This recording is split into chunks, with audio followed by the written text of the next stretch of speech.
ખેલૈયાના લક્ષ્મી વિલાસ palace heritage ગરબામાં સતત બીજા દિવસે પણ વિવાદ જોવા મળ્યો।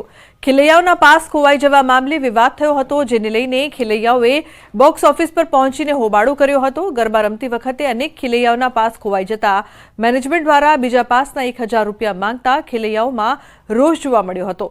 તો ખેલૈયાઓના કહેવા પ્રમાણે પાસની બનાવટ તકલાદી હોવાથી ગરબા રમતી વખતે પાસ પડી ગયા હતા અને કમાણી કરવા માટે મેનેજમેન્ટ ફરી પાસ ખરીદવા કહી રહ્યા હોવાનો આરોપ લગાવ્યો હતો। આ લોકો એવું કહે છે કે કાર્ડ ખોવાઈ ગયું એનું કશું નહીં, 1000 ફરી પે કરો તારે તમને કાર્ડ મળશે। તો this is not the right, this is not right. અમે 1500 ઓલરેડી પે કરેલા છે અને એવું બી કહે છે કહી દીધું કે તમે નામ નાખો, અમારી આઈડેન્ટિટી નાખી દો, બધું મેન શો બિઝનેસ સારા ઓનલાઈન એ લોકો પાસે ડેટા તો છે ને આપડા। હા એ તો એવું કહે છે કે તમે વેટ કરો, ડેટા છે તો બી એવું કહે છે વેટ કરો, અને વેટ કર્યા પછી મેં એવું કીધું વાંધો નહીં મેં વેટ કરવા રેડી છું, તમે મને અંદર જાઓ કે ના એના 1000 રૂપિયા ભરો, એના પાસ તો અને જો હું એટલો તો। વલસાડ જિલ્લાના ઉમરગામના દરિયામાં એક ડ્રમ જેવી શંકાસ્પદ વસ્તુ તરતી જોવા મળી। આથી કિનારા વિસ્તારમાં ચકચાર મચી ગઈ હતી। આ અંગે પોલીસને જાણ કરાતા નારગોલ પોલીસની ટીમ પણ દોડતી થઈ હતી। દરિયા કિનારે જઈ પોલીસે દરિયામાં તરતી દેખાતી આ શંકાસ્પદ વસ્તુ અંગે જાણવા માટે પ્રયાસ કર્યો, જો કે દૂર હોવાથી બોટની મદદથી પોલીસ આ શંકાસ્પદ વસ્તુ સુધી પહોંચી હતી। આ ભારે ભરકમ વસ્તુને ખેંચી અને કિનારા નજીક લાવવામાં આવી હતી। આ શંકાસ્પદ વસ્તુ મોટી સાંકળથી બાંધેલી જોવા મળી હતી। જો કે આ વસ્તુમાં શું છે તે અંગે જાણવા પોલીસની ટીમે એફએસએલની ટીમને પણ જાણ કરી।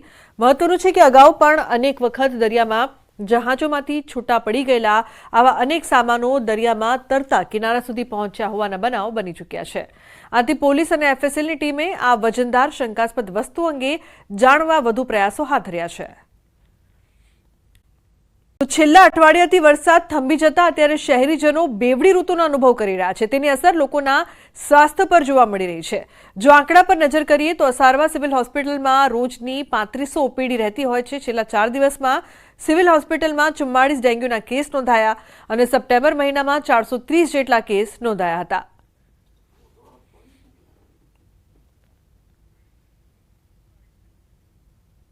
વરસાદ છેલ્લા અઠવાડિયાથી થંભી ગયો છે અને સિઝન ડ્રાય થવા લાગી છે। એ પ્રમાણે આપણા જે મચ્છરજન્ય અને પાણીજન્ય રોગો છે એનો બી થોડો ઘસારો ઓછો થયો છે।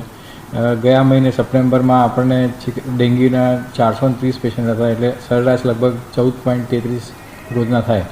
આ મહિને 4 દિવસ ગયા છે, 1 થી 4 તારીખ સુધીમાં માત્ર 44 પેશન્ટો મળે। દેટ મીન્સ કે per day average is around 11, એટલે એનું પ્રેશર થોડું હલકું થતું એવું લાગી રહ્યું છે। કચ્છમાં સાધુ વેશમાં 5 ગઠિયા ઝડપાયા છે। સંતોષી માતાજીના મંદિર પાસે સાધુ વેશે વારંવાર આવતા હતા।